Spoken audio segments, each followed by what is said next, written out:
Understand किया, then technical perspective से understand किया, एंड उससे आपको जो बिजनेस इम्पैक्ट है, राइट, आप बिजनेस के लिए एग्जैक्टली क्या सॉल्व करोगे ये आपका क्लियर हो गया। First thing, then after that data gathering. तो डेटा गैदरिंग की बहुत सारी मेथड्स अवेलेबल है, राइट। तो हमने इस प्रोजेक्ट के लिए क्या कहा था, क्लाइंट का जो हिस्टोरिकल डेटा है उन्होंने उनके डेटाबेस में स्टोर किया था, एंड आपको उनके डेटाबेस का एक्सेस मिल गया था। देन उसके थ्रू आपने उस डेटा को फेच किया, फेच करने के बाद उसको सीएसवी में कन्वर्ट किया उस फाइल को, एंड देन आगे आप जो भी चीजें वो कर रहे थे, राइट। तो आपका डेटा गैदरिंग हो गया। Then EDA and text pre processing हमने करना स्टार्ट किया। तो जैसे हम ईडीए टेक्स्ट प्री प्रोसेसिंग कर रहे थे, आपको कुछ न्यू क्लूज मिलते चले गए, राइट। जैसे आपको पता चला कि नल वैल्यूज है, डेटा इम्बैलेंस है, देन कुछ रिलेटेड कॉलम्स है। तो जैसे ही क्लू मिलते चले गए, उनके अकॉर्डिंगली उन प्रॉब्लम को हमने सॉल्व किया, ठीक है। तो जैसे देखा हमारे पास इतने रोज है, इतने कॉलम्स है, एंड अगेन हमने ऑब्जर्वेशन बिल्ड किया था, यहाँ पे टोटल 18 कॉलम्स है, बट ओनली 2 कॉलम इंपॉर्टेंट है, बाकी के सारे अननेसेसरी है, इररिलेवेंट कॉलम है। तो सिर्फ उन्हीं 2 कॉलम को रखा, एंड बाकी के सारे कॉलम को हमने ड्रॉप कर दिया, ठीक है। तो यहाँ पे सारे कॉलम्स ड्रॉप हो गए हैं। देन नेक्स्ट अगेन क्या हुआ, जब हमने नल वैल्यू चेक की तो क्या हुआ, अराउंड 65% डेटा उसमें नल वैल्यूज है, राइट। तो उसमें भी मल्टीपल मेथड्स अवेलेबल थे, but we choose drop null values, क्योंकि उसका रीजन भी हमने देखा था, क्योंकि even after dropping null values आपके पास सफिशिएंट डेटा रहेगा, एंड अगर आपने जो आपका डेटा है मतलब अगर आपने अदर मेथड चूज किया, जैसे ऑगमेंट किया, जनरेट किया, तो क्या हो सकता है, मॉडल ओवरफिट हो सकता है जो न्यू टाइप ऑफ डेटा है उसके लिए। इसलिए जो भी नल वैल्यूज है उन नल वैल्यूज को आपने ड्रॉप कर दिया। देन जो टारगेट कॉलम है, मतलब जिस कॉलम को आपको प्रिडिक्ट करना है उस कॉलम के ऊपर आपने वर्क करना स्टार्ट किया, तो उससे आपको पता चला आपके पास टोटल 18 यूनिक क्लासेस है। मतलब हमने कहा कि आपके पास 18 डिपार्टमेंट्स हैं, उनमें आपको कंप्लेंट्स फॉरवर्ड करनी है। बट जैसे हमने डिपार्टमेंट को चेक किया, आपको पता चला कि क्या है, some of them are closely related, right. तो जैसे कि ये क्यों हो सकता है, उसके पीछे का रीजनिंग क्या देखा था हमने, ये ऐसा क्यों हुआ था, क्योंकि डेटा लास्ट 2-3 ईयर्स का है, राइट। तो फर्स्ट ईयर में उनके डिपार्टमेंट कुछ और थे, नेक्स्ट ईयर में डिपार्टमेंट कुछ और हो गए, ऐसे हो सकता है।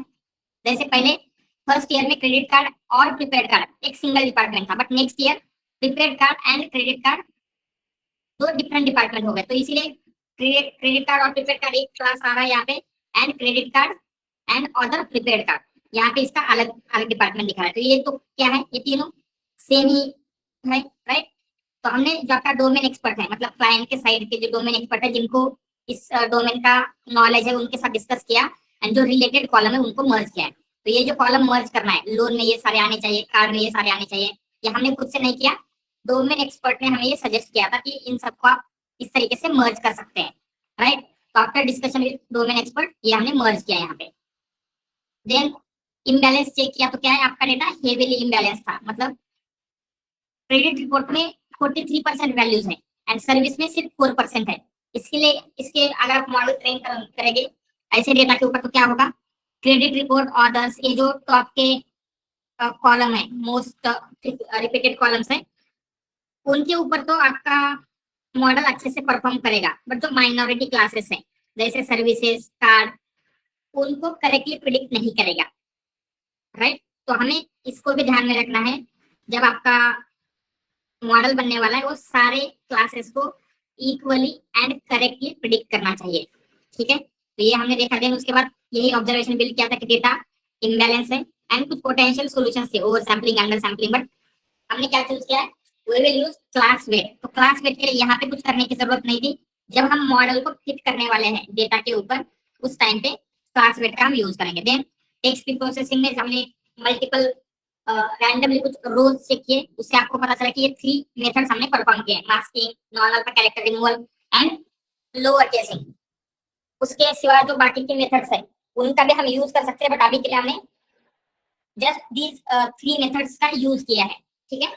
अदर मेथड्स भी बहुत सारे हैं जिनका हम यूज कर सकते हैं। तो हमने यहाँ पे एक फंक्शन बिल्ड किया था जिसमें लोअर केस कर रहे हैं, मास्क रिमूव कर रहे हैं, एंड जो नॉन अल्फा कैरेक्टर्स है उनको भी रिमूव कर रहे हैं। देन यहाँ पे टोकनाइजेशन किया। टोकनाइजेशन जब हम कर रहे हैं तो यहाँ पे एक पैरामीटर दिया था, नम वर्ड इक्वल टू 30,000। इसका क्या मीनिंग है, yes, First 30,000 words according to the input ID. Exactly right. तो हमने जब यूनिक वर्ड्स देखे थे या फिर यूनिक टोकन देखे, अराउंड 2,15,000 यूनिक टोकन आपके डेटा में प्रेजेंट है। एंड ये सारे के सारे आपको यूज नहीं करना है, तो हम क्या करेंगे, सिर्फ मोस्ट फ्रिक्वेंटली जो तो आपके 30,000 वर्ड्स आ रहे हैं, ओनली उन वर्ड को ही कंसिडर करेंगे। ऐसे यहाँ पे क्या है, तो टोकनाइजेशन किया एंड यहाँ पे टेक्स्ट टू सीक्वेंस मतलब इनपुट आईडी में कन्वर्ट हुआ है एंड उसे हमने कहा है यस। देन वाई हमने pd डॉट गेट डमीज किया है, इसका मतलब क्या होगा, वन हॉट एनकोडेड के फॉर्म में जो आपका टारगेट कॉलम था उसको हमने कन्वर्ट किया, लिया क्या है, वन हॉट एनकोडेड की ऑर्डर है, राइट। फर्स्ट अगर वन होगा तो कार्ड का डिपार्टमेंट है, सेकंड वन होगा तो क्रेडिट रिपोर्ट का डिपार्टमेंट है। तो इस तरीके से ये सारी चीजें की हमने। देन पैडिंग किया, पैडिंग के लिए यहाँ पे क्या लेना चाहिए था हमें, जनरली जो मैक्सिमम लेंथ है, बट हमने 700 लिया है, राइट, क्योंकि आपको प्रोग्राम का स्प्लिट किया है। जनरली हम अभी तक 8 कर रहे थे, बट यहाँ पे 5 किया है, इसके पीछे का क्या रीजन है? Yes so that we don't waste much data on test. Right. तो इवन 5% डेटा भी हम ले रहे हैं from our total data set, it is 40,000 samples, right, and 40,000 data sufficient है फॉर टेस्टिंग। अगर उससे ज्यादा हम टेस्टिंग में ले रहे हैं तो क्या होगा, उतने ज्यादा डेटा की टेस्टिंग के लिए जरूरत नहीं है, एंड आपको मैक्सिमम डेटा जो होना चाहिए आपका ट्रेनिंग के लिए होना चाहिए था, ठीक है। तो ट्रेनिंग को मैक्सिमम डेटा देने के लिए हमने सिर्फ 5% डेटा टेस्ट में डाला है। यहाँ पे स्प्लिट हो गया एंड हमने मॉडल बिल्ड किया था। तो मॉडल बिल्ड करते टाइम जो स्टैंडर्ड स्टेप है सीक्वेंशियल, देन यहाँ पे एम्बेडिंग लेयर ऐड किए। तो एम्बेडिंग लेयर में यहाँ जो इनपुट डायमेंशन लिया है ये क्या आया था, इसे कहाँ से मिला, 30,000 प्लस 1, इसका क्या मीनिंग है, हम अभी तक वोकैबुलरी में जितने वर्ड्स है लेंथ ऑफ वोकैब ले रहे थे, बट अभी हमने सिर्फ 37 लिया है। व्हाई? क्योंकि आपके ओकैब की लेंथ 2,15,000 है, बट हम उसमें से सिर्फ 30,000 वर्ड को ही कंसिडर कर रहे थे, राइट। इसलिए हमने 30,000 प्लस 1 और पैडिंग लिया है। देन आउटपुट डिमेंशन यहाँ पे इसका क्या मीनिंग है, वेक्टर डायमेंशन। वेक्टर डायमेंशन जो आपका वेक्टर बनेगा उसका डायमेंशन क्या होगा, इनपुट लेंथ 700 लिया है, मतलब जो आपका ईच सीक्वेंस है उसकी लेंथ 700 रहेगी। देन यहाँ पे model dot spatial dropout add किया। ये स्पैटियल ड्रॉपआउट कब ऐड करना होता है, जब भी आपका इनपुट सीक्वेंशियल डेटा होता है, राइट। आई थिंक हमने यहाँ पे कहीं पे लिखा था यस, इनपुट अगर सीक्वेंशियल डेटा होता है तो राइट आफ्टर इनपुट लेयर, तो यहाँ पे ये जो एम्बेडिंग लेयर है आपकी इनपुट लेयर थी, उसके बाद हमने स्पैटियल ड्रॉपआउट 1D ऐड किया है, ठीक है।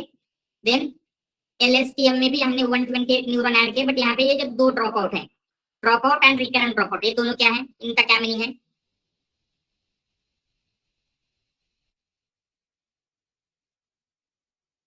यस, ड्रॉप आउट पॉइंट तो मतलब जो आपके drop out point means hidden layer से, यस, हिडन लेयर से हिडन लेयर के जो न्यूरॉन्स है उनको हम रैंडमली 20% ड्रॉप आउट करेंगे, और रिकरेंट ड्रॉप आउट में जो लाइक हिडन लेयर के वेट, राइट, मतलब हिडन लेयर के वेट कौन से हैं, जब क्या होता है प्रीवियस टाइम स्टेप का जो आउटपुट था उस आउटपुट को हम नेक्स्ट लेयर में पास कर रहे थे, तो वो पास करते टाइम क्या होता है, एक वेट से होके जाता है, तो उन वेट्स को हम ड्रॉप कर रहे हैं, राइट। तो उसका भी एंड ये return sequence equal to true, ये क्या है, ये कब ट्रू रखना है, Then we have another layer after that. Yes. तो आपने प्रीवियसली RNN LSTM GRU कोई भी इनमें से कुछ भी यूज किया है एंड उसके बाद वाला भी यही है, RNN LSTM या फिर GRU है, तो ये जो प्रीवियस है उसमें return sequences equal to true रखना है। तो यहाँ पे इसके नीचे return sequences equal to true क्यों नहीं रखा है, क्योंकि इसके आगे की लेयर डेंस लेयर है, अगर इसके आगे की भी LSTM होती तो इसमें भी आपको return sequences equal to true रखना पड़ता, ठीक है। तो बाय डिफॉल्ट इसकी वैल्यू फॉल्स होती है, तो अगर आपको ट्रू करना है तो डिफाइन करना पड़ेगा, यहाँ पे फॉल्स ऑटोमेटिकली तो डिफाइन करने की जरूरत नहीं है, ठीक है। तो ये मॉडल आपने डिफाइन किया एंड यहाँ पे डेंस लेयर जो आपका आउटपुट लेयर है वो बिल्ड कर रहे थे, तो इसमें 5 neuron, Y 5, Because we have 5 classes. 5 classes है and softmax activation softmax के लिए है,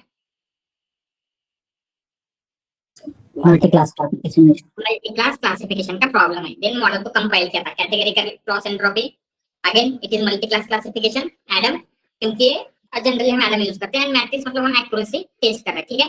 कंपाइल तक किया था। अभी आपको क्या करना होता है, मॉडल डॉट फिट करना होता है on training data, right.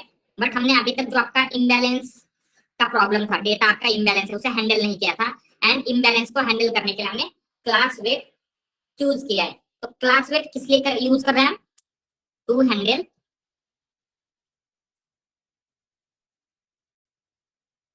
Imbalance data, ठीक है। तो सबसे पहले हम एक क्वेश्चन पूछेंगे, जो इम्बैलेंस डेटा है उसे हैंडल क्यों करना पड़ता है। अगर हम इम्बैलेंस डेटा को हैंडल नहीं करेंगे, मतलब जैसा है वैसे ही डायरेक्टली ट्रेनिंग को दे देते हैं, तो क्या प्रॉब्लम होगी। why we need to handle imbalance data, क्या लगता है। it cannot do these things, so the model will not familiar with the like lower class weightage. Yes Model will bias towards the majority class. Exactly, जो majority classes है उसको तो model correctly predict करेगा, but जो minority classes है उनके ऊपर अच्छे से रिजल्ट नहीं देगा। तो हम ऐसे बोल सकते हैं मॉडल विल नॉट जनरलाइजेशन का क्या मतलब होता है, विल ऑन मतलब उसको अंडरस्टैंड नहीं कर पाएगा माइनॉरिटी क्लास। जो भी आपके माइनॉरिटी क्लासेस है, जैसे यहाँ पे आपका माइनॉरिटी में कौन से क्लास थे, लास्ट वाले जो भी थे, जब हमने चेक किया था, I think here this one, service card, ये माइनॉरिटी क्लासेस है, उनके नंबर्स उतने ज्यादा नहीं है compare to these classes, right. तो इन माइनॉरिटी क्लासेस को आपका मॉडल ठीक से प्रिडिक्ट नहीं कर पाएगा, ठीक है। तो हम क्या चाहते हैं, जो माइनॉरिटी क्लासेस है उनके ज्यादा नंबर्स नहीं है, उनके ऊपर भी उन डेटा के ऊपर भी आपका मॉडल अच्छे से परफॉर्म कर सके, इसलिए आपको इम्बैलेंस डेटा को हैंडल करना होता है, ठीक है। तो ये फर्स्ट प्रॉब्लम है कि इम्बैलेंस डेटा को क्यों हैंडल करना है। बट आगे क्वेश्चन आ सकता है कि ऐसा क्यों होता है, राइट, कि why model won't generalise well on minority classes, क्या रीजन हो सकता है, किसी को आइडिया आ रहा है व्हाई। Because उसका ट्रेनिंग के लिए डेटा सफिशिएंट नहीं है ना, actually. Exactly right, won't generalise well on minority classes. तो रीजन क्या है, जैसे जो आपका न्यूरल नेटवर्क है, न्यूरल नेटवर्क में बेसिकली हम क्या कर रहे हैं, एक एग्जांपल लेते हैं, ठीक है। एक आपके घर में एक स्मॉल चाइल्ड है, उसको आपको कुछ सिखाना है, तो आप क्या करोगे, उसको मल्टीपल टाइम्स एक आप डायग्राम दिखाओगे, बोलोगे this is A, then this is B, right. तो जब ये सफिशिएंट टाइम आप उसका रिपीटेशन करते हैं तो क्या होगा, ए का जो शेप है उसे वो रिकॉग्नाइज करना सीख लेगा, बी का जो शेप है उसे वो रिकॉग्नाइज करना सीख लेगा, राइट। तो हम क्या कर रहे हैं, रिपीटेशन के थ्रू उसको सिखा रहे हैं, राइट। जैसे क्या होगा, स्टार्टिंग में उसको ये दिखाएंगे, हम बताएंगे कि दिस इज ए, राइट। जैसे ये शेप आएगा हम बोलेंगे दिस इज बी, तो यहाँ पे भी ऐसे ही हो रहा है, राइट। तो ये आपकी जो भी कंप्लेंट है, तो हम क्या बोल रहे हैं, अगर ये कंप्लेंट है तो इस कंप्लेंट का दिस इज द डिपार्टमेंट, दूसरी कंप्लेंट है तो इस कंप्लेंट का दिस इज द डिपार्टमेंट। हम ऐसे क्या कर रहे हैं, मॉडल को शो कर रहे हैं, अगर ऐसी कंप्लेंट आती है तो उसका डिपार्टमेंट ये होगा, ये ऐसी कंप्लेंट आती है तो इसका डिपार्टमेंट वो होगा। बट यहाँ पे क्या हो रहा है, जो मेजॉरिटी क्लासेस है उनके लिए तो सफिशिएंट अमाउंट ऑफ डेटा है, राइट। तो कंसिडर जो आपका छोटा बच्चा है उसको आप सिखाते टाइम आपने क्या किया, ए ऐसा 10 टाइम्स सिखाया, this is A, this is A, this is A. But जब उनको बी सिखाना था, आपने जस्ट 2 टाइम्स बी को शो किया है, दिस इज बी ऐसे बोला है, तो ए को अच्छे से रिकॉग्नाइज करना सीख लेगा या बी को भी उतनी ही अच्छे तरीके से करेगा, क्या लगता है। बी को उतने अच्छे तरीके से नहीं करेगा, क्योंकि उसके आपने सफिशिएंट टाइम रिपीटेशन नहीं किया, या फिर ज्यादा टाइम्स बी को आपने शो नहीं किया है। ये समझ में आ रहा है। सेम प्रॉब्लम आपके न्यूरल नेटवर्क के साथ होता है, वहां पे बहुत ज्यादा एग्जांपल है जिससे वो मेजॉरिटी क्लासेस को अंडरस्टैंड कर लेगा, बट माइनॉरिटी क्लासेस के लिए सफिशिएंट एग्जांपल्स नहीं है जिससे वो अंडरस्टैंड कर सके। समझ में आ रहा है ये माइनॉरिटी क्लासेस का क्यों प्रॉब्लम हो रहा है। ऑलराइट, तो हम यहाँ पे क्या बोलेंगे, learning data is less for majority classes, majority classes. And इसकी वजह से क्या होगा, जब ये लर्न कर रहा है, इसका मतलब क्या होता है, what you mean by learning, जब मॉडल लर्न कर रहा है हम बोल रहे हैं, यस ट्रेनिंग ट्रेनिंग हो रही है, ट्रेनिंग में क्या होता है, वेट अपडेट हो रहे हैं, राइट। जैसे हमने फर्स्ट एग्जांपल शो किया, उससे उसके अकॉर्डिंगली मॉडल करेक्ट दे रहा है या रॉन्ग दे रहा है, उसके अकॉर्डिंगली वेट अपडेट होंगे। देन सेकंड एग्जांपल के लिए वेट अपडेट होंगे, थर्ड एग्जांपल के लिए वेट अपडेट होंगे, राइट। एंड इन्हीं वेट से क्या हो रहा है, आपका मॉडल ठीक से लर्न करना सीख रहा है। तो जितने टाइम मेजॉरिटी क्लासेस के लिए वेट अपडेट हुए हैं, राइट, तो आपका जो वेट अपडेट हुआ है मोस्टली मेजॉरिटी क्लास को प्रेडिक्ट करने के लिए हुआ है। तो माइनॉरिटी क्लासेस को प्रेडिक्ट करने के लिए उतने ज्यादा टाइम्स वेट अपडेट हुए थे क्या? Yes, no no. तो यही है कि आपका जो मॉडल है माइनॉरिटी क्लासेस के ऊपर अच्छे से जनरलाइज नहीं होगा। ये समझ में आ रहा है? दिस सेकंड क्वेश्चन का आंसर, व्हाई माइनॉरिटी, मतलब माइनॉरिटी क्लासेस के ऊपर क्यों वेल जनरलाइज नहीं होगा। ठीक है, why model not, why model won't generalise well on minority classes. And यहाँ पे हम क्या बोलेंगे, इसका रीजन क्या था, जो भी हमने देखा था, weights, weights are not based on minority class compared to, just ऐसे लिखते compared to मेजॉरिटी क्लास। ठीक है, तो आपका जो मॉडल है मोस्टली जो उसका अंडरस्टैंडिंग डेवलप हुई है, most of the understanding only majority class को प्रिडिक्ट करने के लिए डेवलप हुई है, इसलिए वो मेजॉरिटी क्लासेस को तो अच्छे से प्रिडिक्ट करेगा बट माइनॉरिटी क्लासेस के ऊपर नहीं करेगा। ठीक है, तो मे भी अभी आपको लग सकता है आपको अंडर सैम्पलिंग ओवर सैम्पलिंग तो समझ में आ रहा है। अंडर सैम्पलिंग ओवर सैम्पलिंग में हम क्या कर रहे हैं, सैंपल्स सैंपल्स रिड्यूस करें, मतलब सेम नंबर ऑफ सैंपल्स ले रहे हैं, जिससे क्या होगा, सेम नंबर ऑफ टाइम्स दोनों क्लासेस के लिए वेट अपडेट होंगे। बट एक क्लास वेट ये प्रॉब्लम को कैसे सॉल्व करेगा, राइट। तो how class weights solve this problem. ठीक है, तो ये जो माइनॉरिटी क्लासेस के ऊपर जनरलाइज नहीं होने की प्रॉब्लम है, ये कैसे सॉल्व होगा वो चेक करते हैं। तो क्लास वेट में बेसिकली स्क्रीन लैग हो रही है क्या? Yes sir Yes, sir. Yes. Up down हो रहा है या नहीं, अप डाउन दिख रहा है या नहीं अभी? हाँ हो रहा है ठीक है, नाउ इट इज क्लियर, मतलब हो रही है, प्रॉपर्ली दिख रहे हैं। So voice भी break हो रहा है. वॉइस भी ब्रेक हो रहा है।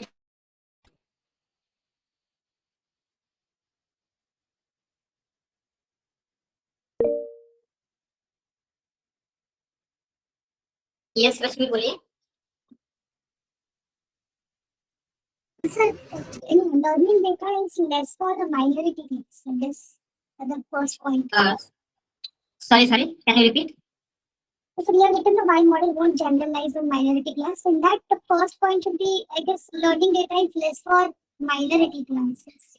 Yes yes sorry, yes just यहाँ पे चेक करते हैं माइनॉरिटी। ऑलराइट, तो ये जो क्लास वेट इश्यू है एग्जैक्टली कैसे सॉल्व हो रहा है इसको थोड़ा सा अंडरस्टैंड करते हैं। ठीक है, तो क्लास वेट में एग्जैक्टली क्या होता है, जैसे आपके क्लासेस है, ठीक है, तो वहां पे हम हर एक क्लास के लिए कुछ वेट असाइन कर रहे हैं। वेट मतलब क्या होता है, कुछ इंपॉर्टेंस। ठीक है, वो कितना इंपॉर्टेंट है इसकी वैल्यू हम असाइन करेंगे। ठीक है, एंड जो माइनॉरिटी क्लासेस है उनको ज्यादा वेट मिलता है यहाँ पे क्लास वेट्स में, एंड जो मेजॉरिटी क्लासेस है उनको उतना ज्यादा वेट नहीं मिलेगा, उनको कम वेट मिलता है। ठीक है, तो क्या हो रहा है समझ में आ रहा है? इसमें हम क्या करेंगे, जो आपका क्लास वेट्स असाइन करेंगे, क्लास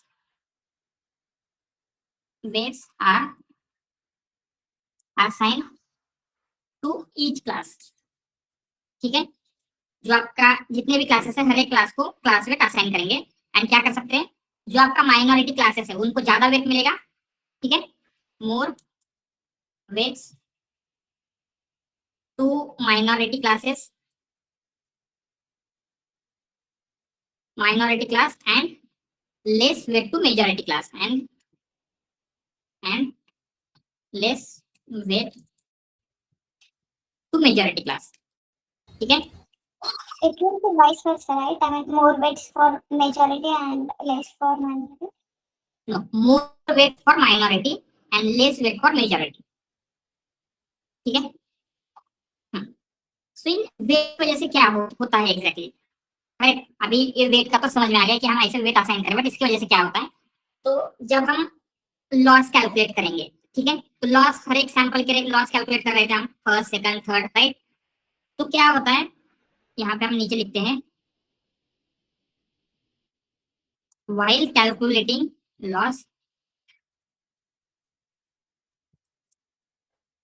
तो उस टाइम पे क्या होगा, अगर मॉडल माइनॉरिटी क्लास के ऊपर मिस्टेक करता है, ठीक है, if model makes mistakes on minority class, तो वहां पे क्या होगा, बिकॉज ऑफ उसका वेट ज्यादा है, माइनॉरिटी क्लास का वेट ज्यादा है, तो क्या होगा, उसका लॉस की वैल्यू भी उतनी ही बिगर आएगी।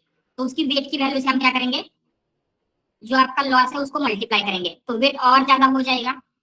समझ में आ रहा है? एंड अगर ज्यादा वेट हो गया तो क्या होगा, मतलब लॉस अगर ज्यादा हो गया तो वेट ज्यादा होगा। समझ में आ रहा है? तो इससे क्या हो रहा है, हम क्या कर रहे हैं, अगर मॉडल ने जो आपका माइनॉरिटी क्लासेस है उनके ऊपर मिस्टेक की, या फिर उनके ऊपर अच्छे से प्रिडिक्ट नहीं कर रहा है ट्रेनिंग के टाइम पे, तो लॉस ज्यादा होगा। एंड अगर लॉस ज्यादा हो रहा है तो वेट भी ज्यादा अपडेट होंगे। तो यहाँ पे उतना ज्यादा जो वेट अपडेट नहीं हो रहा था अभी, बिकॉज ऑफ सैंपल तो फ्यू है, बट उन्हीं फ्यू सैंपल के लिए हम ज्यादा वेट अपडेट कर रहे हैं। तो उसी जो हमने स्मॉल चाइल्ड का एग्जांपल लिया था, एक बच्चा है, उसको आपको सिखाना है, तो आपने क्या किया, उसको ए ऐसे 10 टाइम सिखाया है एंड बी जस्ट 2 टाइम सिखाया है। एंड आपने क्या कहा, अगर वो ए के ऊपर मिस्टेक करता है तो उसको ज्यादा पनिशमेंट नहीं मिलेगी, बट उसने बी के ऊपर मिस्टेक किया तो उसको ज्यादा पनिशमेंट मिलेगी। तो because of this fear, even though आपने बी को उतने ज्यादा टाइम्स नहीं सिखाया है, तो फिर भी वो बी को याद रखने का अच्छे से ट्राई करेगा। यस, समझ में आ रहा है?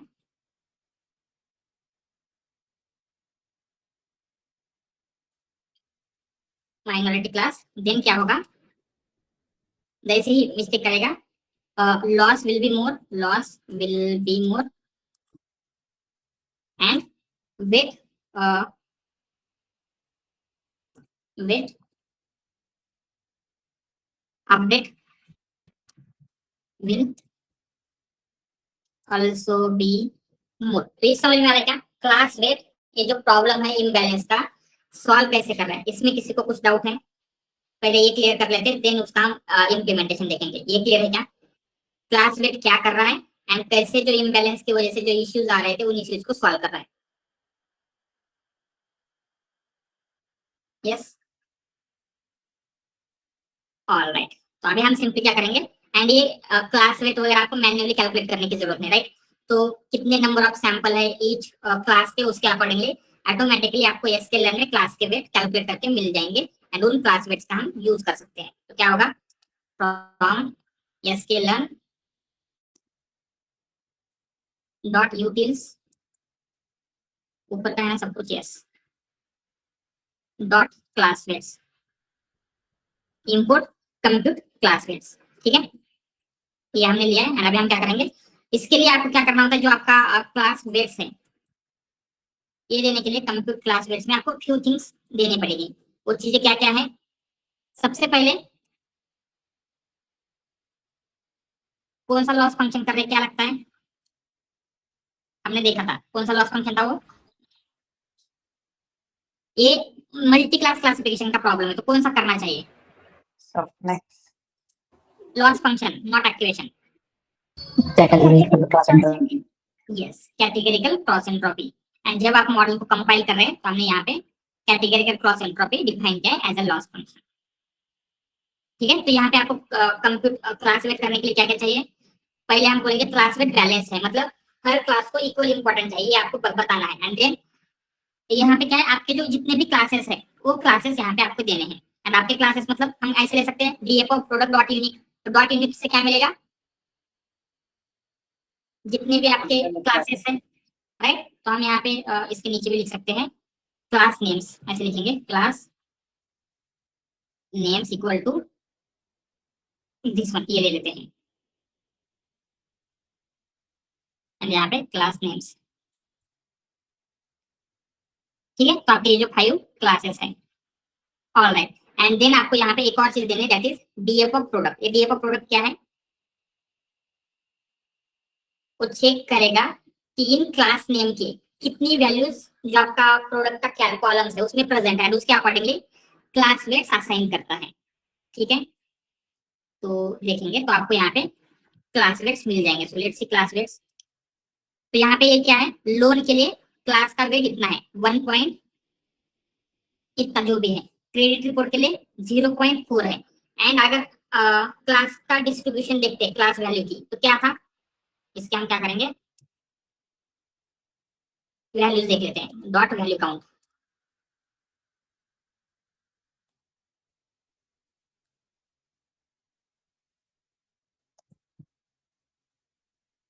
ठीक है, तो यहाँ पे नोटिस करेंगे तो मैक्सिमम किसका है, क्रेडिट रिपोर्ट का। एंड यहाँ पे अगर आप चेक करते हैं तो मिनिमम आपको उसी का मिल जाएगा। क्रेडिट रिपोर्ट सेकंड नंबर पे, तो मिनिमम उसी का ही है। एंड जो मिनिमम वैल्यू है, मतलब जो मोस्ट माइनॉरिटी क्लास है, दैट इज सर्विसेज, राइट। तो सर्विसेज का कितना है, सेकंड लास्ट, तो मैक्सिमम इसी को मिलेगा। तो क्या हो रहा है, जितना कम वैल्यू, जितने कम नंबर ऑफ सैंपल्स उतना ज्यादा क्लास वेट, जितनी ज्यादा वैल्यू उतना कम क्लास है। तो क्या मिल रहा है, माइनॉरिटी क्लासेस को, यहाँ पे हमने लिखा था more weights to the minority classes and less weights to the majority classes. ये समझ में आ गया कैसे असाइन हुए हैं? ऑलराइट, तो आपको ये जो देना होता है, ये जो वैल्यूज जब हम मॉडल को फिट करते टाइम देंगे, उसको डिक्शनरी के फॉर्म में देना होता है। डिक्शनरी के फॉर्म में क्या होगा, फर्स्ट लोन, देन लोन का क्लास वेट, क्रेडिट रिपोर्ट का क्लास वेट। ठीक है, इस फॉर्म में आपको चाहिए होता है। तो हम क्या करेंगे, सिंपली यहाँ पे फ्यू थिंग्स कर लेते हैं। पहले इसको जिप करेंगे। जिप में क्या है, जिप फंक्शन क्या करता है, yes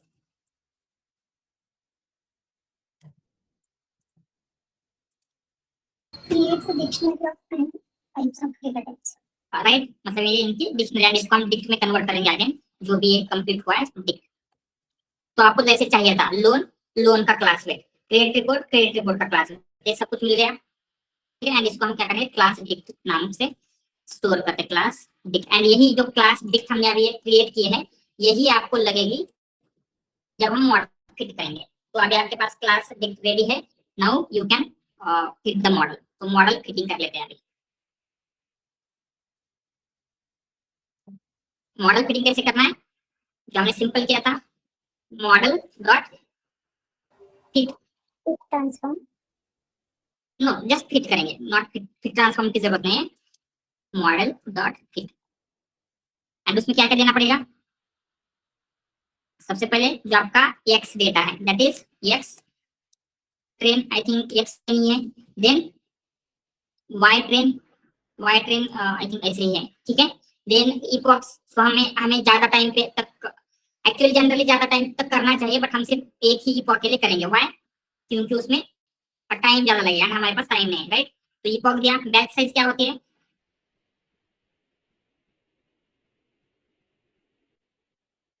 yes, what is batch size, थोड़ी लार्जर देते बैच साइज। याद नहीं आ रहा किसी को क्या है batch size, Number of samples per batch. Yes, number of samples पर बैच, वेट अपडेट करने के लिए कितने बैच है। ठीक है, एंड यहाँ पे हम क्या करेंगे, वैलिडेशनल, नॉट दिस वन, वैलिडेशनल स्प्लिट करते हैं। वैलिडेशनल स्प्लिट क्या है, that also I will explain. And ये वैलिडेशनल स्प्लिट क्यों करें वो भी मैं एक्सप्लेन करता हूँ। तो पहले हमने यहाँ पे इतना दिया, एक क्लास वेट, मतलब क्लास वेट में क्या दिया, जो क्लास वेट हमने क्रिएट की थी। तो यहाँ तक सब कुछ क्लियर है क्या, जो हमने किया है, एवरीथिंग, यहाँ तक किसी को doubt?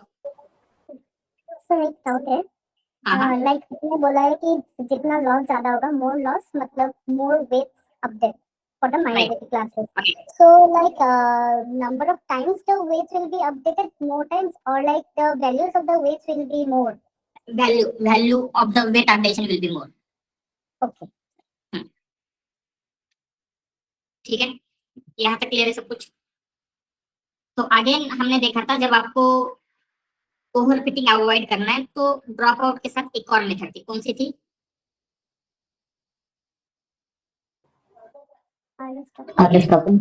Early stopping. And early stopping में क्या हो रहा था, कैसे रेगुलराइजेशन को अवॉइड करते हैं, मतलब ओवरफिटिंग को अवॉइड कर रहे हैं। check the validation loss.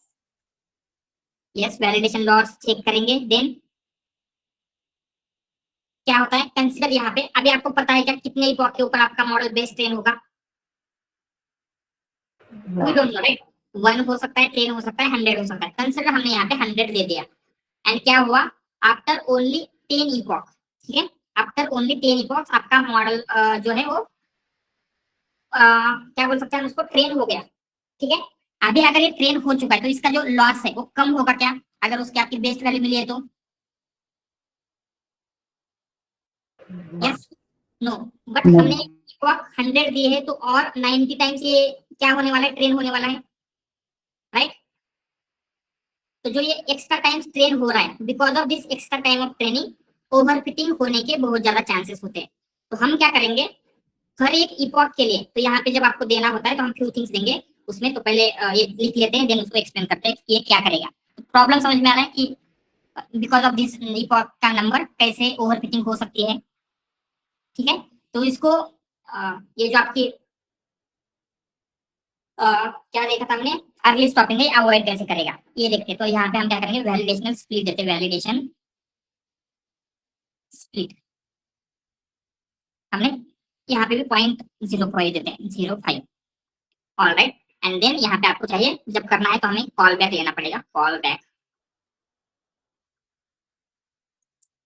Back equal to, and आपको अर्ली स्टॉपिंग को इंपोर्ट करना है from eras dot call back import early stopping, ठीक है। एंड इसी अर्ली स्टॉपिंग का हम यूज करेंगे। यहाँ पे लिस्ट में आपको देना है this early stopping, and early stopping को जब आपको डिफाइन करना है 3 थिंग्स वहां पे आप मेंशन करते हैं। क्या क्या 3 थिंग्स है? फर्स्ट थिंग, आपको मॉनिटर क्या करना है, ठीक है। मॉनिटर हमने दिया वैल्यू लॉस, पेशेंस दिया है, ठीक है, 3 दे सकते हैं, 2 दे सकते हैं, जो भी देना है। एंड रिस्टोर नहीं, इसकी जरूरत नहीं है। इंस्टेड ऑफ दैट हम एक और चीज देंगे, that will be minimum delta, मिन डेल्टा जिसको कहा जाता है। मिन डेल्टा इक्वल टू हमने दिया कंसीडर 0.1, जो भी कुछ देना है, ठीक है। तो यहाँ पे एग्जैक्टली होगा क्या, अभी हम ये चेक करेंगे। तो यहाँ पे हम चेक कर रहे हैं वैलिडेशनल लॉस, मतलब जो आपका लॉस होने वाला है वो हम चेक करेंगे। तो क्या होगा, आफ्टर 10 कंसीडर आपका जो लॉस आया है 9 पॉइंट समथिंग 001 आया है, ठीक है। इसके बाद 11 के ऊपर आपका जो लॉस आ रहा है कितना होना चाहिए, अगर ये जो लॉस है इनके बीच का डिफरेंस इससे कम हो रहा है, मिनिमम डेल्टा से कम हो रहा है, तब तक फॉर कंटिन्यूअस 2 इपॉक, तो क्या हो जाएगा, वहीं पे ट्रेनिंग स्टॉप हो जाएगी।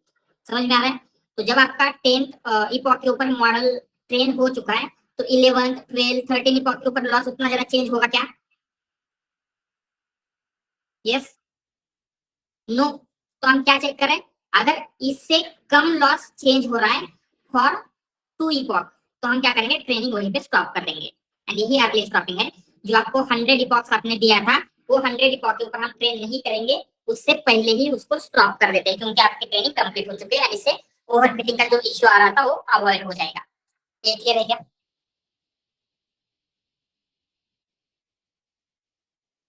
यस सर फिर से एक बार बताओ। या ठीक है। तो हमने देखा था अर्ली स्टॉपिंग मतलब क्यों करना चाहिए, क्योंकि आपको जो रेगुलराइजेशन का इशू आता है, रेगुलराइजेशन का इशू कब आता है, ओवरफिटिंग का इशू कब आएगा, जब आपको पता नहीं है कि, जैसे जनरली किसी को पता नहीं होता कि कितने इपॉक के ऊपर ट्रेन करना है। हमने यहाँ पे रख दिया 100 इपॉक के ऊपर ट्रेन करना है, तो क्या होगा, आपका मॉडल 100 इपॉक के लिए ट्रेन होगा, ठीक है। एंड क्या होगा, कंसीडर फर्स्ट इपॉक के बाद उसका जो लॉस आ रहा है वो कुछ वैल्यू आ रही है, जो हम लिखते हैं एनी रैंडम वैल्यू, ठीक है। देन सेकंड इपॉक के बाद कुछ वैल्यू आएगी, तो ऐसे क्या होगा, हर एक इपॉक के बाद वैल्यू आएगी। एंड अभी क्या हुआ, 10 इपॉक के बाद आपकी जो मिनिमम वैल्यू आ सकती है, आपको जो परफेक्ट वेट चाहिए थे वो मिल चुके हैं यहाँ पे, ठीक है। तो इसके बाद जो आपका चेंज होने वाला है, अभी आपको 100 इपॉक के लिए ट्रेन करना है, तो लॉस उतना ज्यादा चेंज होगा क्या, क्योंकि आपको बेस्ट वैल्यू मिल चुकी है। यस, नो, राइट, वैल्यू तो चेंज नहीं होगी, बट स्टिल हम ट्रेन कर रहे हैं। अभी आपका मॉडल ट्रेन हो चुका है, बट जब हम उसको ट्रेन करने लग जाएंगे तो क्या होगा, वो कुछ एक्स्ट्रा थिंग्स जो अननेसेसरी चीजें वो लर्न कर सकता है। जैसे वही अगेन छोटे बच्चे का एग्जांपल लेते हैं, हम छोटे बच्चे को सिखा रहे हैं ए है, this is A, this is ए, ऐसे हमने मल्टीपल टाइम्स उसको सिखाया। तो एक बार वो सीख गया है, अभी स्टिल अगर हम उसको दिखा रहे हैं ए एंड बोल रहे हैं कि यही ए है, तो क्या होगा, वो शेप के साथ इसका कलर भी आइडेंटिफाई करने लग सकता है। बोलेगा कि अगर वो ग्रीन में होगा तो ही ये है। तो ये क्या हो रहा है, उसने सीखने के बाद भी अगर हम उसको दिखा रहे हैं this is A, this is ए, तो उसमें से क्या करेगा, वो अननेसेसरी चीजें जो लर्न नहीं करनी चाहिए थी वो भी लर्न करेगा, जैसे कलर ऑफ दैट अल्फाबेट। ये प्रॉब्लम समझ में आ रहा है, इसी को हम बोलते हैं ओवर फिटिंग, क्योंकि उसको लर्न नहीं करना चाहिए था, अननेसेसरी चीजें लर्न कर रहा है। ये समझ में आ रहा है प्रॉब्लम क्या है, पहले क्लियर है। Yes, sir. सो इस प्रॉब्लम को हम सॉल्व कैसे करेंगे वो देख लेते हैं। तो प्रॉब्लम सॉल्व कैसे होगा, अभी कंसिडर आफ्टर 10 इपॉक आपका मॉडल ट्रेन हो चुका है, तो हम क्या करेंगे, एवरी इपॉक के बाद उसका जो लॉस आ रहा है, मॉनिटर क्या करना है हमें, वैलिडेशन लॉस, सो लॉस हम चेक करेंगे। तो 10 के बाद कुछ लॉस आया, देन 11 के बाद भी हम चेक करेंगे कुछ लॉस आया, 12 के बाद भी कुछ चेक करेंगे कि लॉस आया। अगर 11 10 के बाद 11 में जो लॉस आया है वो लॉस क्या होना चाहिए, मोर देन दिस डेल्टा होना चाहिए, मतलब मोर देन 0.1 होना चाहिए। ये वैल्यू कुछ भी हो सकती है, हम यहाँ पे 100 दे सकते हैं, 10 दे सकते हैं, 20 दे सकते हैं, इट कैन बी एनीथिंग। ठीक है, हमने 0.1 दिया है, तो इन दोनों के बीच का लॉस क्या है, लेस देन 0.1 आ रहा है, मतलब जो लॉस में चेंज हो रहा है, इसका मतलब क्या है, मॉडल ट्रेन हो चुका है। तो हमें देखेंगे फॉर 2 इपॉक, तो बैक टू बैक अगर 2 इपॉक के लिए, मतलब 10 के बाद 11th इपॉक में जो लॉस आ रहा है एंड 11th के बाद 12th में, क्योंकि 2 इपॉक हो गए, तो इनमें जो चेंज होगा वो लेस देन 0.1 है। इसका मतलब आपका मॉडल की ट्रेनिंग कंप्लीट हो चुकी है, अभी इसको फिर से ट्रेन करेंगे तो ये अननेसेसरी फीचर लर्न करेगा, यही हम अंडरस्टैंड करते हैं। एंड यही पे इसका जो ये था ट्रेनिंग का स्टॉप कर देंगे, तो जो फिर से वो लर्न करने वाला था बाकी के 990 इपॉक पे अननेसेसरी चीजें वो स्टॉप हो जाएगी। एंड जैसे छोटे बच्चे का कलर वलर वो लर्न करेगा, वो लर्न नहीं करेगा, अभी सिर्फ उसका जो शेप है वही लर्न करेगा। Clear now. ठीक है, Yes, sir. Thank you. Alright. तो अभी क्या हो चुका है, आपका जो मॉडल है रेडी है, एंड हम इसको सिंपली रन करेंगे। ये क्या बोल रहा है, इट गॉट अनएक्सपेक्टेड आर्गुमेंट, कौन सी, callback, actually callback नहीं, कॉल बैक्स है।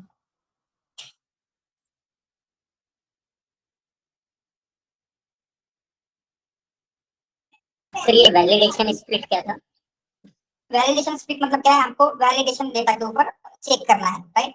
तो इसके लिए हमने क्या किया, जो आपका ट्रेनिंग डेटा है एक्स ट्रेन वाई ट्रेन, उसमें ही अगेन फिर से, क्योंकि आपको टेस्ट डेटा को ट्रेनिंग में कहीं पे भी नहीं देना, इसीलिए जो आपका ट्रेनिंग का डेटा था उसमें फिर से स्प्लिट कर दिया, तो ये उसको वैलिडेशन के लिए यूज करेगा। क्योंकि यहाँ पे क्या हो रहा है, आपका डेटा बहुत ही ह्यूज है, तो ये क्रैश हो रहा है, तो हम इसको क्या करेंगे, मतलब स्मॉलर स्मॉलर नंबर पे लेते हैं। तो इंस्टेड ऑफ 700 यहाँ पे हम सिंपली 300 या फिर 500 लेंगे, एंड यहाँ पे 30,000 वर्ड की जगह पे 10,000 लेते हैं। ठीक है, 10,000।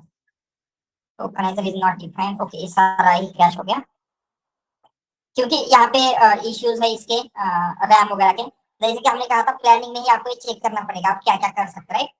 अगर आपके पास इतना हाई एंड नहीं है तो आप ट्रेनिंग नहीं करोगे, तो आपको स्टार्टिंग में ही ये सारी चीजें ध्यान में करनी पड़ेगी। तो ठीक है, रन कर लेते हैं इसको।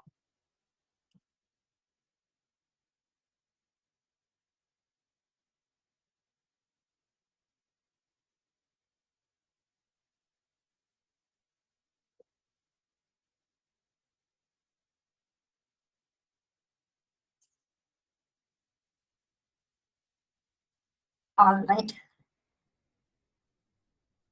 ऑल कॉलम्स ड्रॉप करेंगे।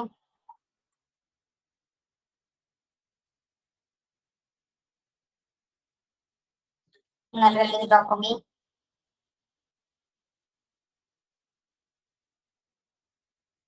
कॉलम्स मर्ज हो गए, देन बैलेंस है, ठीक है,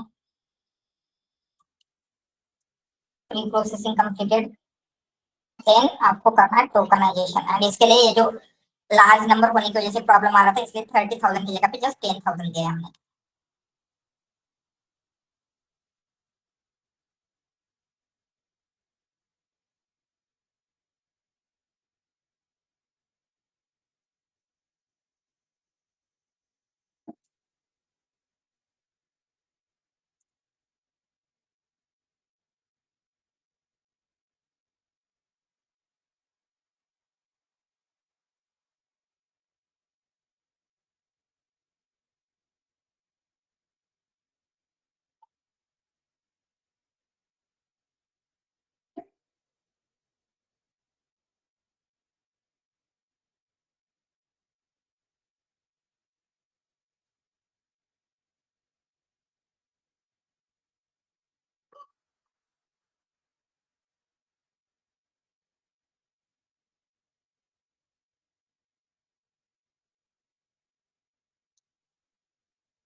यस बोलिए।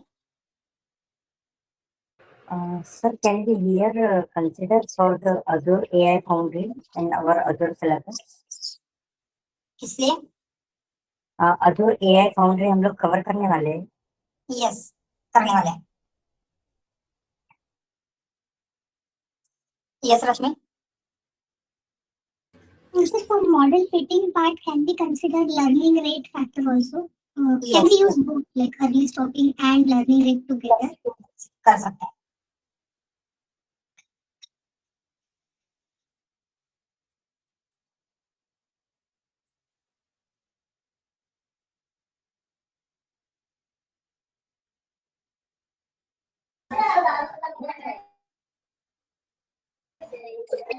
सर इनपुट डील चेंज करना पड़ेगा ना 10,000?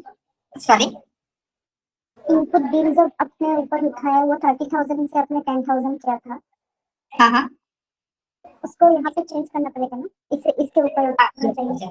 Yes right. यहाँ पे इंस्टेड ऑफ 30,000 या 10,000 करना पड़ेगा।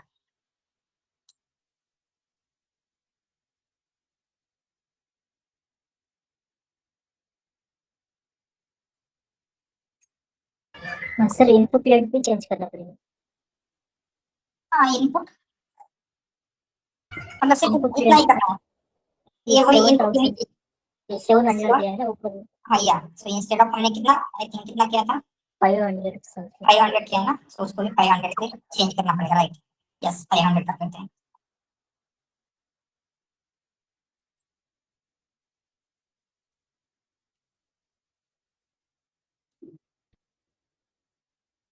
ठीक है ये हो गया।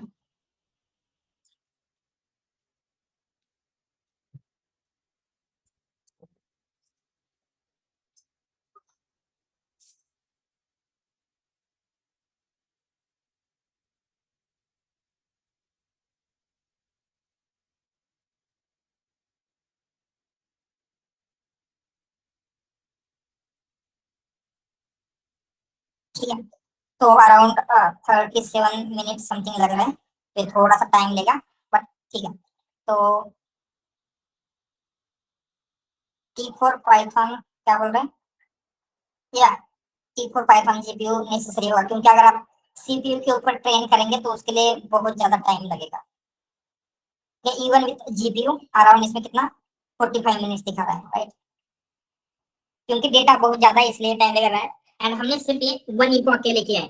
अगर 10 इपॉक के लिए करते तो ये 1 इपॉक का टाइम है उतना ही टाइम 10 इपॉक के लगता है, दिस टाइम इनटू 10, तो ये टाइम बहुत ज्यादा लगेगा राइट। तो अगेन आपके पास हाई रैम वगैरह होगा तो वहीं पे ये सारी चीजें कर सकते हैं।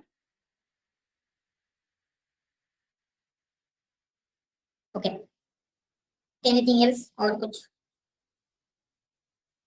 सो यहाँ पे आगे हमें क्या करना है, ये होने के बाद सब कुछ मॉडल ट्रेन होने के बाद टाइम लगेगा 40 मिनट्स का टाइम है, इतना ज्यादा तो हम वेट नहीं करेंगे। तो फ्यू थिंग्स मैं आपको जो आगे आने वाले वही एक्सप्लेन कर देता हूँ यहाँ पे।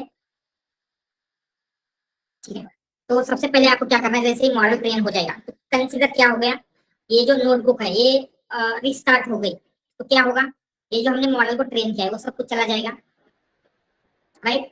तो मुझे ये सब कुछ फिर से ट्रेन करना पड़ेगा, तो इतना ज्यादा टाइम इतनी ज्यादा मेहनत सब कुछ वेस्ट हो जाएगी, तो ये ना हो इसलिए क्या कर सकते हैं, We can save the model in the pickle form. Model को सेव करेंगे। एंड ऑलवेज एक बात याद रखना, जब भी हम कोई मॉडल यूज कर रहे हैं तो ऑलवेज उस मॉडल के साथ उसी का टोकनाइजर यूज करना है। एनएलपी में ये होता ही है ठीक है। ये क्यों होगा, जैसे यहाँ पे अगर हम देखेंगे टोकनाइजर, तो टोकनाइजर में क्या होगा, इनपुट आईडी टोकनाइजर से पता चलता है राइट। तो यहाँ पे नंबर 1 इनपुट आईडी के लिए कोई वर्ड है ठीक है, एंड आपके मॉडल में क्या हुआ है,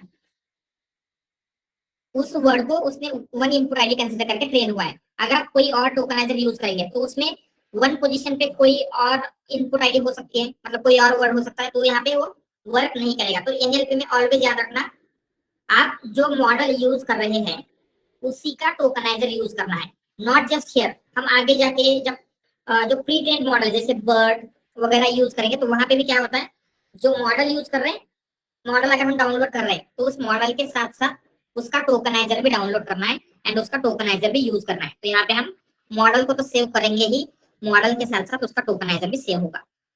ठीक है, एंड उसको हम जो आपका गूगल ड्राइव वगैरह है उसमें स्टोर कर देंगे। ठीक है, तो सेव होने के बाद इवैल्यूएशन करेंगे, राइट। तो इवैल्यूएशन में क्या क्या होगा, जो भी आपका कंफ्यूजन मैट्रिक्स है वो ड्रॉ कर सकते हैं, प्रिसीजन, रिकॉल, इन सब की वैल्यू आप चेक कर सकते हैं, और उससे मॉडल का जो परफॉर्मेंस है उसको हम इवैल्यूएट करेंगे कि मॉडल किस तरीके से परफॉर्मेंस कर रहा है। तो इसके लिए सब कुछ चाहिए, अभी के लिए नहीं है। एंड देन अभी ये सब कुछ होने के बाद आपको क्या करना है, फाइनल आपको पाइपलाइन बिल्ड करनी है। मतलब हमने जो प्रोजेक्ट देखा था स्टार्टिंग में, अभी आपका मॉडल रेडी है, ठीक है, क्योंकि मॉडल हो चुका है, मतलब हम ऐसे कंसिडर करेंगे इवैल्यूएशन पे आपका मॉडल अच्छे से मिल रहा है। ठीक है, मतलब आपका मॉडल रेडी है, तो आपका पाइपलाइन क्या बिल्ड करना था। Actually, we need to check the live data, means how Yes. it is processing. ठीक है, तो आपको यूजर की कंप्लेंट आएगी, उस कंप्लेंट को हम आपके मॉडल में, जो मॉडल हमने ट्रेन किया उसमें पास करेंगे, ये आपको देगा डिपार्टमेंट, एंड डिपार्टमेंट प्रिडिक्ट होने के बाद उस कंप्लेंट को फॉरवर्ड करना है, राइट। तो कंप्लेंट जब आएगी तो कंप्लेंट कैसे आ सकती है, प्लेटफॉर्म में या फिर प्लेटफॉर्म में, ईमेल में आएगी। एंड ये होगा क्या, जैसे हमने क्लीन डेटा किया था, लोअर केस करके मास्किंग रिमूव करते हैं, ऐसे यूजर कंप्लेंट सेंड करेगा क्या, नो। नो। तो यूजर क्या करेगा, जो उसके पास कंप्लेंट जैसे स्टार्टिंग में थी रॉ कंप्लेंट, उसी तरीके से आएगी। तो ऑलवेज एक बात याद रखना, जब आपको प्रिडिक्शन करना है या फिर इन्फ्रेंस करना है, तो इन्फ्रेंस का टाइम पे क्या होना चाहिए, जो ही आपका डेटा है जिस फॉर्मेट में मिल रहा है, मतलब जिस फॉर्मेट में आपने ट्रेन किया है, तो ये सारी स्टेप आपको रिपीट करनी पड़ेगी उस न्यू कंप्लेंट के ऊपर। तो उस न्यू कंप्लेंट के लिए हम क्या करेंगे, आपका सेम प्री प्रोसेसिंग का फंक्शन वहीं पे यूज होगा, सेम टोकनाइजर से उसको हम टोकनाइज करेंगे, उसकी इनपुट आईडी सेम वे में कन्वर्ट होगी, सेम लेंथ में उसको पैड करेंगे, एंड देन मॉडल को फीड करेंगे, तो मॉडल आपको आउटपुट देगा। तो ये इन्फ्रेंस की पाइपलाइन भी आप ही को बिल्ड करनी है। एंड ये इन्फ्रेंस मिलने के बाद, डिपार्टमेंट प्रेडिक्ट होने के बाद, ऑटोमेटिकली वो कंप्लेंट उस डिपार्टमेंट में फॉरवर्ड हो जानी चाहिए। तो ये जो फॉरवर्ड का कोड है ऑटोमेटिकली ईमेल फॉरवर्ड का, वो भी हम यहाँ पे लिखेंगे, जिससे आपका एक कंप्लीट प्रोजेक्ट रेडी हो जाएगा। सर यहाँ एक क्वेश्चन है, अगर हम लोग नया कोई कमेंट पास करते हैं और उसके बाद अगर वो पाइपलाइन में अगर रन होता है तो वो ठीक है, initially it like follows the pre-processing path and all those things, but for every complaint if he take like 30-40 minutes, so how can he like to no, why it will take 30-40 minutes, उतना ज्यादा time नहीं लेगा। यहाँ पे training के लिए time ले रहा है, नॉट फॉर इन्फ्रेंस। ट्रेनिंग हो गया, अभी ट्रेनिंग होने के बाद ओनली फ्यू सेकंड लेगा वो प्रिडिक्ट करने के लिए। ठीक है, 45 मिनट्स ट्रेनिंग के लिए लग रहे हैं, नॉट इन्फ्रेंस, राइट। वहां पे आपको ट्रेनिंग नहीं करना है फिर से, तो टाइम नहीं लेगा, फ्यू सेकंड में ही वो आपको उसका जो डिपार्टमेंट है वो प्रिडिक्ट करके दे देगा, क्योंकि मॉडल आपका ऑलरेडी ट्रेन है, राइट। जैसे कंसीडर, जैसे हमने वो स्मॉल बच्चे का एग्जांपल लिया था, उसको सिखाने के लिए आपको 2 दिन लग सकते हैं, बट एक बार सीख गया, जब हम उसको पूछेंगे ये क्या है, तो इंस्टेंटली ए है बी है बता सकता है। तो उसी तरीके से क्या होगा, बाद में टाइम नहीं लगेगा। ठीक है, ऑलराइट।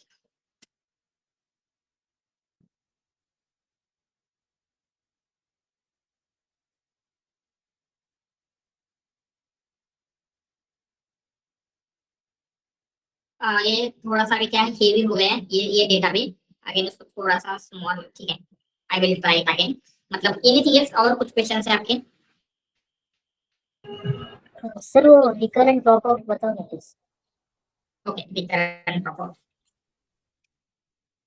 तो इसमें जो आपका ड्रॉपआउट का मेन कंसेप्ट क्या है, रैंडमली आपके वेट्स को ड्रॉप कर रहा है, मतलब उन वेट को कंसीडर नहीं करेगा। ठीक है, तो एलएसटीएम हो गया, आरएनएन या फिर जीआरयू, उसमें वेट के कुछ टाइप होते हैं। फर्स्ट वेट होगा, जैसे ही इनपुट आ रहा है, इनपुट को हम मल्टीप्लाई करेंगे उस वेट से, एंड देन आपके एलएसटीएम आरएनएन के सेल में पास करते हैं, उस वेट को कहा जाता है input weight. Input weight clear है। देन उसके बाद क्या होता है, ये इनपुट जब जाएगा उस सेल में, वो सिर्फ इनपुट जाता है क्या, उसके साथ साथ क्या जाएगा, एक और चीज जा रही है, weights. Not weights and input multiply हो गया, ये इनपुट हमने पास किया, उस इनपुट के साथ साथ प्रीवियस टाइम स्टेप का output, right, previous hidden state जा रही है। यस। एंड ये जो प्रीवियस हिडन स्टेट जा रही है, वो भी क्या हो रहा है, कुछ वेट को मल्टीप्लाई होके जाएगी, ठीक है। तो क्या होगा, ये जो ओनली हमने ड्रॉप आउट लिखा था, तो वो ड्रॉप आउट क्या करता है, जो आपके वेट थे, ये इनपुट वाले वेट को ड्रॉप करेगा। एंड रिकरेंट वेट क्या करता है, जो हिडन स्टेट आपकी इनपुट में जा रही थी, तो उस वाले वेट को ड्रॉप करेगा।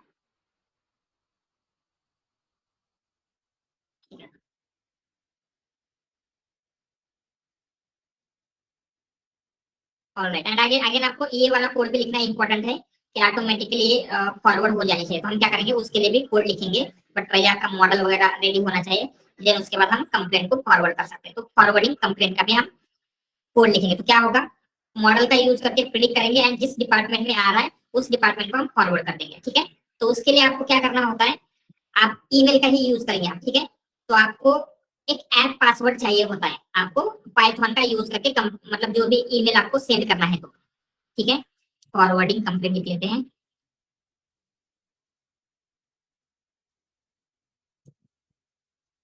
तो उसके लिए आपको ऐप पासवर्ड क्रिएट करना चाहिए। क्या चाहिए, ऐप पासवर्ड, ठीक है। तो आपको क्या करना है, आपका जो जो भी आप ईमेल यूज कर रहे हैं, जीमेल कर रहे हैं, हॉटमेल, याहू, जो भी कुछ है, उसके अकाउंट में जाना है। देन उसके सिक्योरिटी में जाएंगे एंड देन वहां पे आपको ऐप पासवर्ड दिखेगा, राइट। अगर आपका वो कौन सा ऑथेंटिकेशन होता है जिसमें दो बार हमें करना होगा, मल्टी फैक्टर ऑथेंटिकेशन। या मल्टी ऑथेंटिकेशन, उसी उसी में आपको ऐप पासवर्ड दिख जाएगा, ठीक है। तो आपको ये ऐप पासवर्ड क्रिएट करना है। जो ये ऐप पासवर्ड मतलब जो आपका जीमेल का पासवर्ड है वो नहीं है, ये सेपरेट पासवर्ड होता है ऐप पासवर्ड, ठीक है। तो ये आपको क्रिएट करके लेना है एंड इस ऐप पासवर्ड का हम यूज करेंगे फॉर फॉरवर्डिंग ईमेल। एंड यहाँ पे क्या होता है, एक पाइथन में इनबिल्ट लाइब्रेरी है smtplib। कौन सी, इंपोर्ट smtplib। इस लाइब्रेरी, ये बेसिकली एक प्रोटोकॉल है, इसका यूज करके हम क्या कर सकते हैं, पाइथन में ईमेल्स सेंड कर सकते हैं किसी को भी, ठीक है। तो ये ऐप पासवर्ड से आप लॉगिन करेंगे, मतलब I will use my own email and then हम क्या करेंगे, उसको सेंड कर सकते हैं यूजिंग smtplib, ठीक है। ऑलराइट, तो ये सेंड वगैरह करना कैसे करना है, all this things we will see. And हम क्या करेंगे, डिपार्टमेंट वाइज कुछ आपके फ्यू ईमेल्स लेते हैं, राइट। एक पर्सन का एक डिपार्टमेंट को ईमेल, लोन के लिए ये पर्सन, इस तरीके से क्या होगा, उनको फॉरवर्ड करके देखेंगे। होल पाइपलाइन आपकी क्या होनी चाहिए, वहां पे वर्क होनी चाहिए, ठीक है। तो ये ट्रेन होता रहेगा। तब तक any other questions, so tomorrow हम क्या करते हैं, तो ये टाइम लगेगा उसको, तो मैं इसको कंप्लीटली ट्रेन कर लेता हूँ। ट्रेन होने के बाद मैं इसको मॉडल को सेव कर लूंगा। आपका जो आज की फाइल है, राइट, जो ड्राइव है, आज की डेली नोट्स की ड्राइव, उसमें सेव कर दूंगा। देन टुमारो ये इवैल्यूएशन करना है, फॉरवर्ड कंप्लेंट करना है। इसका जो कोड है वो विल सिलेक्ट टुमारो, क्योंकि इसके लिए अभी टाइम लगेगा मॉडल को ट्रेन होने में। Yes Kishore. Sir, how to remove PIL data, sir? PI from data remove करना है, Yes. मतलब जो एक्स एक्स एक्स है वो रिमूव करना है, या फिर किसी का नेम है वो रिमूव करना है आपको। Right. क्या रिमूव करना है, Which one? Name, personal information जो भी है. मतलब नेम होगा, अकाउंट नंबर होगा, रिमूव करना है। Right. हाँ, तो उसके लिए मेथड से फर्स्ट आपको आइडेंटिफाई करना होगा पीआई कहाँ पे है, राइट। तो उसके लिए अगर आप एलएलएम एप्लीकेशन यूज कर रहे हैं, मतलब ओपन एआई के मॉडल्स वगैरह, तो वहां पे जेएनआई में गार्डल नाम के कंसेप्ट होते हैं। गार्डल में क्या होगा, हम इनपुट को चेक करेंगे, अगर इनपुट में कुछ पीआई होती है, ऐसे नेम, ईमेल, फोन वगैरह, उसको ब्लॉक कर देते हैं। या फिर अमेजोन में एक सर्विस है टेक्सट्रैक्ट नाम की, वो टेक्सट्रैक्ट क्या करता है, आपके टेक्स्ट में पीआई कहाँ पे है वो आइडेंटिफाई करेगा। Name, Aadhaar card number, PAN number, phone number, email, जो भी पीआई है उसको आइडेंटिफाई करके आपको देता है। तो देन उस आइडेंटिफिकेशन से आप उसको मार्क्स कर सकते हैं, जैसे यहाँ पे उन्होंने मार्क्स किया था, रिमूव कर सकते हैं, जो आपको उसके ऊपर करना है आइडेंटिफाई होने के बाद आप कर सकते हैं। तो जेएनआई एप्लीकेशन के लिए आपको गार्डल्स यूज करने हैं एंड जस्ट आपको एनएलपी में पीआई करना है। तो जो टेक्सट्रैक्ट सर्विस है, नॉट टेक्सट्रैक्ट, कॉम्प्रिहेंड, एडब्ल्यूएस कॉम्प्रिहेंड, ठीक है, ये एडब्ल्यूएस कॉम्प्रिहेंड की सर्विस आपको यूज करनी है। तो जब हम एडब्ल्यूएस देखेंगे, एडब्ल्यूएस के टाइम पे जस्ट मुझे रिमाइंड कर देना, I will show you that comprehend, उसमें पीआई रिमूव करना, ठीक है। Okay. Thank you. ये सारी, सर एक बार क्लास वेट को ओवरव्यू दे दीजिए एक बार बस। ठीक है।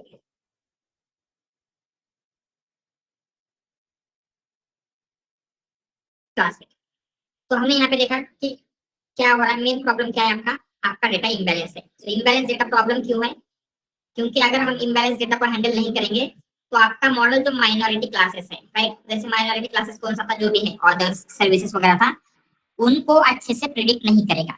ये हमारा मेन कंसर्न है। एंड ये क्यों होगा, अगर इम्बैलेंस डेटा होगा तो माइनॉरिटी क्लासेस को क्यों अंडरस्टैंड नहीं करता ये, क्योंकि माइनॉरिटी क्लासेस के लिए उतने ज्यादा एग्जांपल्स नहीं है, राइट। तो माइनॉरिटी क्लासेस के ऊपर वेट उतने ज्यादा टाइम अपडेट नहीं होंगे। जैसे हमने एग्जांपल लिया था, अगर एक छोटा बच्चा है, उसको आपको एबीसीडी सिखानी है, आपने उसको 10 बार ए का लेटर सिखाया है एंड बी का लेटर सिर्फ 2 बार ही सिखाया है, तो ऑब्वियसली वो ए को बेटर वे में अंडरस्टैंड करेगा। बी ज्यादा टाइम नहीं सिखाया है तो बी के ऊपर वो मिस्टेक कर सकता है, राइट। तो सेम वे में आपका मॉडल भी क्या करेगा, जो माइनॉरिटी क्लासेस है उसको हमने ज्यादा टाइम्स नहीं दिखाया है, उसके ऊपर वो मिस्टेक करेगा। तो उसको अवॉइड करने के लिए हमने क्लास वेट यूज किया। तो क्लास वेट क्या करता है, ऐसे कंसिडर कीजिए, जैसे अगर हमने उस बच्चे को सिखाते टाइम ऐसे बोल दिया, अगर उसने ए के ऊपर मिस्टेक किया तो उसको ज्यादा पनिशमेंट नहीं मिलेगी, छोटी पनिशमेंट मिलेगी। बट अगर उसने बी के ऊपर मिस्टेक किया तो उसको बहुत बड़ी पनिशमेंट मिलेगी। तो वो क्या करेगा, इवन आपने बी को ज्यादा टाइम नहीं सिखाया है तो बी को वो अच्छे तरीके से लर्न कर लेगा क्या, बिकॉज ऑफ उसके लिए पनिशमेंट ज्यादा है। तो सेम वे में क्या हो रहा है, यहाँ पे हम क्लास वेट दे रहे हैं टू योर क्लास। तो जो माइनॉरिटी क्लासेस है उनको ज्यादा क्लास वेट मिलेगा। तो क्या होता है, उनकी जो लॉस आने वाला है, लॉस वैल्यू, वो भी बिगर आएगी माइनॉरिटी क्लासेस के लिए। तो जो पनिशमेंट का वो बोला था हमने, वो अप्लाई होगा यहाँ पे। तो माइनॉरिटी क्लासेस को भी ये अच्छी तरीके से प्रिडिक्ट करना सीख लेता है, ठीक है।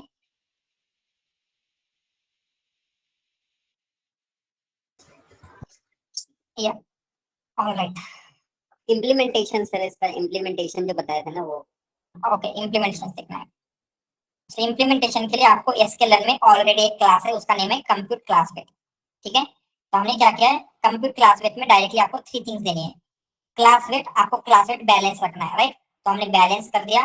देन क्लासेस के नेम क्या है, आपके 5 क्लासेस थे, उन क्लासेस के नेम एंड कौन से कॉलम के, मतलब आपको पता होना चाहिए कि जो आपके क्लास नेम है, जैसे लोन है, क्रेडिट रिपोर्ट है, उनके कितने सैंपल्स है, लोन के कितने, क्रेडिट रिपोर्ट के कितने हैं। तो उसके लिए हमने क्या किया, जो आपका वाई का कॉलम है वही वाई का कॉलम इसको दे दिया। तो ये क्या करेगा, वाई के कंप्लीट कॉलम को देखेगा, उसमें हर एक क्लास के कितने सैंपल्स है वो देखेगा एंड उसके अकॉर्डिंगली क्लास वेट कैलकुलेट कर लेता है। तो क्लास वेट कैलकुलेट करके आपको कुछ इस तरीके से मिलेगा। तो क्या होगा, जो मेजॉरिटी क्लासेस है उनके क्लास वेट क्या होंगे, मोर और लेस, मेजॉरिटी के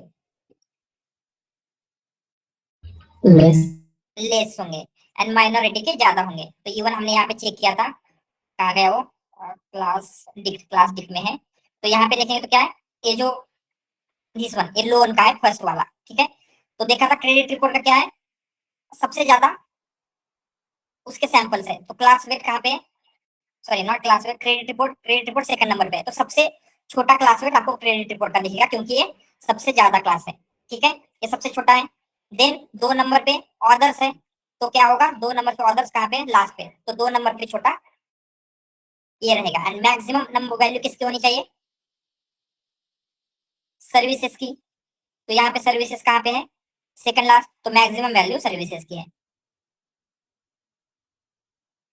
ठीक है। तो ये इम्प्लीमेंटेशन हमें खुद से करने की जरूरत है। उसके बैकएंड में क्या है, ये जो कैलकुलेशन है ऑलरेडी हैंडल होता है कि वेट अपडेट जब होंगे तो किसके लिए कितना करना चाहिए, ये सारा कैलकुलेशन करके आपको क्लास वेट कैलकुलेट करके दे रहा है। ऑलराइट, ठीक है, और 26 मिनट समथिंग टाइम लेगा। एनीथिंग एल्स, और कुछ क्वेश्चंस है? सर आपने बोला था एक बार ट्रेनेबल वेट्स बता देंगे। यस, वो भी हम क्या है टुमारो देख लेते हैं, ठीक है, क्योंकि अभी मॉडल ट्रेन होने के बाद वो ट्रेनेबल वेट्स हम कैलकुलेट करते हैं टुमारो, क्योंकि आज मॉडल ट्रेन हो रहा है तो कोई भी यहाँ पे कोड अभी रन नहीं कर सकते हैं।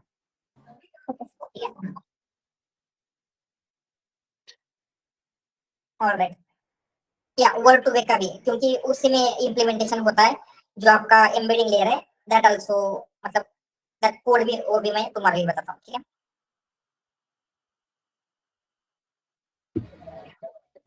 सर हम डुप्लीकेट कमेंट्स को कैसे हैंडल कर सकते हैं? सॉरी, इसे, डुप्लीकेट कंप्लेंट अगर आते हैं हाँ तो राइट, उसको कैसे हैंडल कर सकते हैं? हाँ, मतलब आपके डेटा में अगर डुप्लीकेट्स है तो डुप्लीकेट सबको रिमूव करने पड़ेंगे। तो उसके लिए भी इसमें पांडास में एक फंक्शन है डुप्लीकेट रिमूव करने का, तो वो इजीली डुप्लीकेट अगर वैल्यू होते तो उनको रिमूव करता है। ठीक है, हमने चेक नहीं किया था एक्चुअली डुप्लीकेट के लिए, बट वो भी करना चाहिए, दैट इज आल्सो इंपॉर्टेंट। ठीक है। Sir, I have one confusion in dropout. हाँ, Sir, dropout में हम बोलते हैं कि we are randomly dropping the neurons. Weights Okay, weights of neuron. weights of the neurons. Okay. हाँ,